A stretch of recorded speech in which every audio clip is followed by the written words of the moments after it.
सोलापूर लोकसभा निवडणुकीत एमआयएम पक्षाने उमेदवार देणार नाही असं एमआयएम पक्षाचे अध्यक्ष हाजी फारुख शाब्दी साहेबांनी 2 दिवसाखाली डिक्लेअर केलेलं आहे.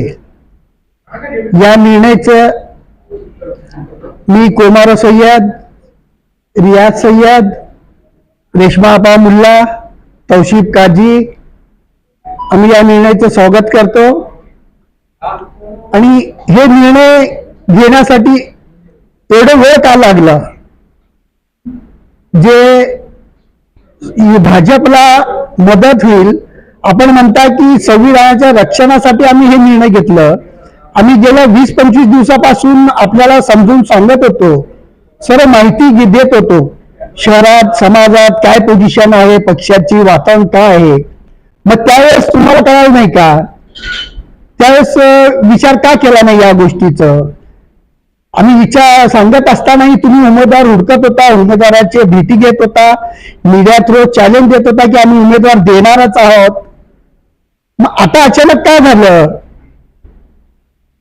आज तुम्ही म्हणता उलमा लोकांशी, मौलवी लोकांशी, कार्यकर्त्यांशी चर्चा केली आणि याच उलमा लोकांबद्दल आणि मौलवी लोकांबद्दल आपण काही दिवसाखाली ह्यांचं राजकारणात काय काम आहे, गुडगुड या लोकांनी करू नये, उलमा आणि मौलवी लोकांनी, असं त्यांच्यावर तुम्ही टीका केली होती. आज त्या लोकांपर्यंत जाऊन तुम्ही चर्चा केली असं पत्रकारासमोर तुम्ही बोलता. ही तुमची दुपटीपणा सोलापूर जनता व समाज बघत आहे. अशी दुपटीपणाची वागणूक आपण करू नका. समाजाचा रोष घेऊ नका. जेणेकरून आपण म्हणला होता की काही ईदच्या अगोदरच्या महिन्यात आपण भाजपच्या आमदारासोबत आपल्या बंगल्यावर बैठक झाली. त्या बैठकीत काय घडलं हे मुस्लिम समाज व जनतेसमोर येऊ दे, तेही आपण खुलासा करावं.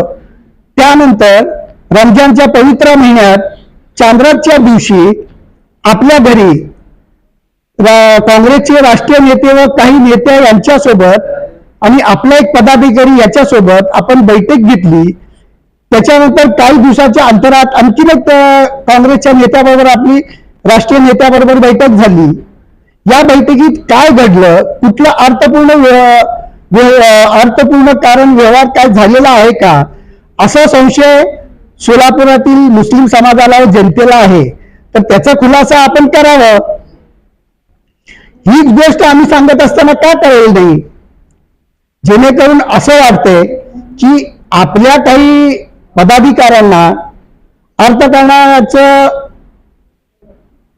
छंद आहे असं वाटतंय त्याचं अर्थ. तर असं करून तुम्ही समाजाला काय विटीत धरता? आज तुमची पोझिशन होती का? आज तुमची ताकद आहे का लोकसभा लढवण्याची? 8 दिवसाखाली येऊन तुम्ही लोकसभा लढवतो म्हणता आणि तेही म्हणता आम्ही देणार म्हणजे देणारच. लोक त्यावेळेस उलमावाल्यांनी, समाजातील मौलवी लोकांनी आपल्याला समजून सांगत होतं. मग त्यावेळेस काय तुम्हाला अक्कल आली नाही का? आजच कशी का आली?